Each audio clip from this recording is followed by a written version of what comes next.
नमस्कार मित्रांनो, संदीप गावडे या यूट्यूब चॅनलवरती आपलं स्वागत आहे। मित्रांनो, आज आपण आलो आहोत हरिहर फोर्टच्या ट्रेकिंगसाठी। मित्रांनो, ट्रेकिंगची सुरुवात ही माझ्या बर्थडे पासूनच झाली। Happy birthday dear Sandeep, happy birthday to you, may God bless you, may God bless you, happy birthday, happy birthday. Harihar किल्ल्यावर जर रेल्वेने यायचे असल्यास किल्ल्याच्या जवळचे रेल्वे स्थानक नाशिक व कसारा हे आहे। मित्रांनो, नाशिकमध्ये स्थित असलेला हरिहर फोर्ट हा किल्ला जगप्रसिद्ध असून हा किल्ला आज सगळ्यांना माहीत आहे। हा किल्ला आज जगप्रसिद्ध आहे हा त्याच्या सुंदरतेसाठी। तसेच या किल्ल्याच्या पायऱ्या ह्या 85 डिग्रीमध्ये कोरलेल्या आहेत। आजूबाजूला असलेला निसर्ग हा सुद्धा आपले मन वेधून टाकतो। या किल्ल्याचे सौंदर्य हे पावसामध्ये खूप सुंदर दिसते, पण तेवढेच ते रिस्कीही आहे। हरिहर किल्ला हा मुंबईपासून 160 किलोमीटर आणि पुण्यापासून जवळजवळ 250 किलोमीटर इतका आहे। या किल्ल्यासाठी जर आपल्याला ट्रेनने यायचे असेल तर आपल्याला जवळचे रेल्वे स्थानक नाशिक आणि कसारा हे आहे आणि नाशिकवरून आपण टॅक्सी किंवा बसने हरिहर फोर्टच्या जवळ येऊ शकतो। रेल्वे स्टेशन पासून हे अंतर 60 किलोमीटर इतके आहे। हरिहर किल्ला हा समुद्र सपाटीपासून 1120 मीटर आहे, म्हणजेच 3680 फूट इतका आहे। जर तुम्हाला ट्रेकिंगची सुरुवात करायची असेल तर हर्षवाडी गावापासून तुम्हाला ती सुरुवात करावी लागेल, कारण गडापासून हे अंतर खूप जवळ आहे। या हर्षवाडी गावातून चालू झालेली ही पायवाट ही आपल्याला थेट गडापर्यंत घेऊन जाते।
अर्ध्या रस्त्यात गेल्याच्या नंतर पुढे वरचा भाग हा थोडा चढणीचा तसेच घसरणीचा असल्यामुळे तिथे रेलिंग लावण्यात आलेले आहेत। या रेलिंगच्या सहाय्याने आपण वरती चढू शकतो।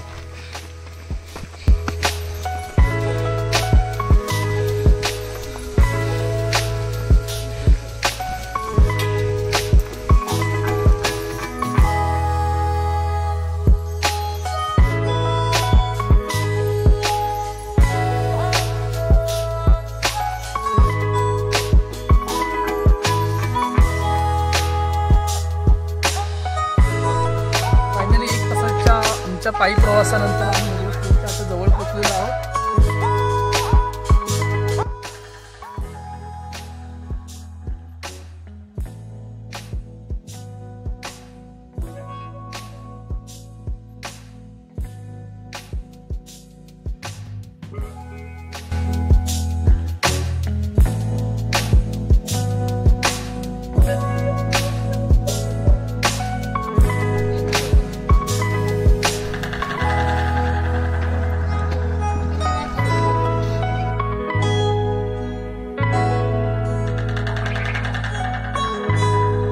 गडाला असलेल्या या पायऱ्या जरी उभ्या असल्या तरी या पायऱ्यांना दोन्ही साईडला खाचा देण्यात आलेल्या आहेत आणि या खाचांना पकडून आपण सहजरित्या वरती येऊ शकतो।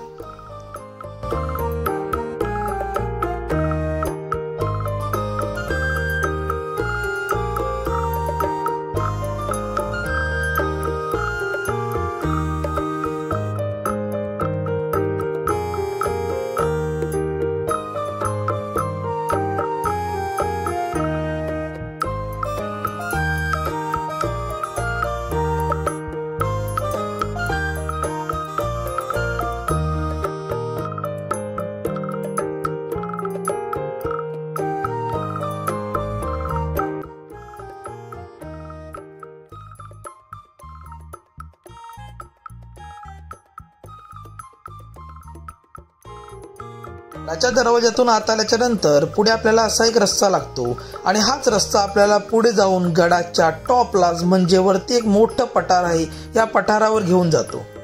मित्रांनो, तुम्ही इथे येत असाल तर इथे माकडांपासून सावध राहणं गरजेचं आहे, कारण ही माकडे डायरेक्ट आपल्या बॅगेतले सामान काढून घेतात. त्यामुळे एक काठी बरोबर ठेवा.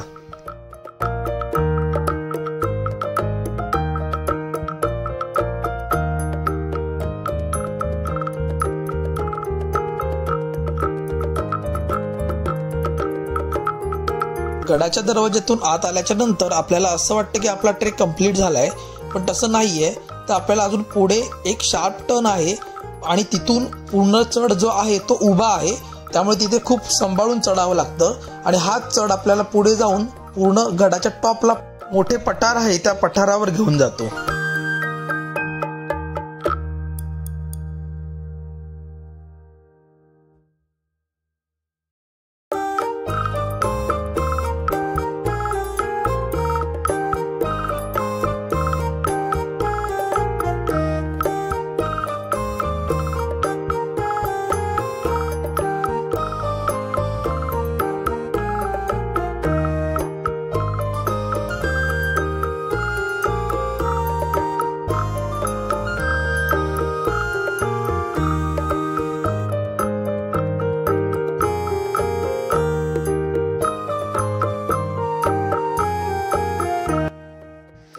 गडाच्या टॉपला आपण पठारावर आल्याच्या नंतर आपल्याला असे पाण्याचे टाक पाहायला मिळतात.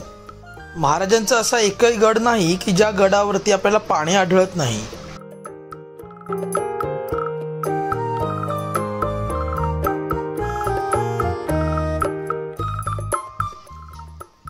याच पठारावर थोडं पुढे आल्याच्या नंतर आपल्याला एक मारुतीचे मंदिर पाहायला मिळते.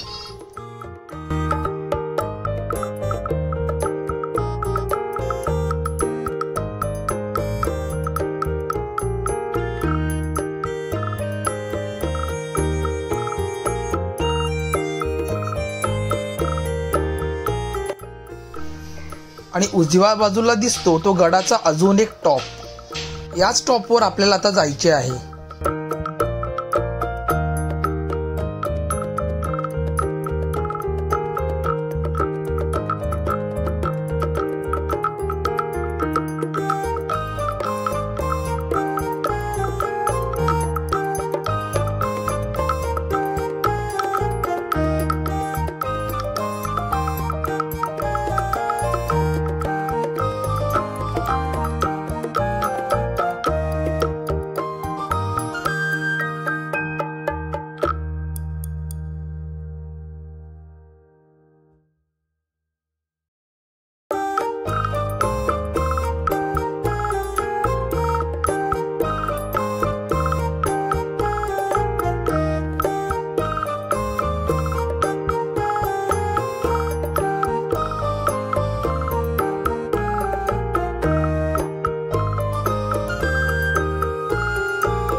गडाच्या टॉपवरून खाली उतरल्याच्या नंतर त्या सेम पठारावरती समोर दिसत आहे ते दारूगोळ्याचे कोठार. बरीच जण बोलतात की धान्याचे कोठार आहे, पण हे धान्याचे कोठार नसून ते दारूगोळ्याचे कोठार आहे.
मित्रांनो, व्हिडिओ जर आवडला असेल तर व्हिडिओला लाईक करा, चॅनलला सबस्क्राईब करा आणि बेल आयकॉनला क्लिक करायला विसरू नका. Thanks for watching video.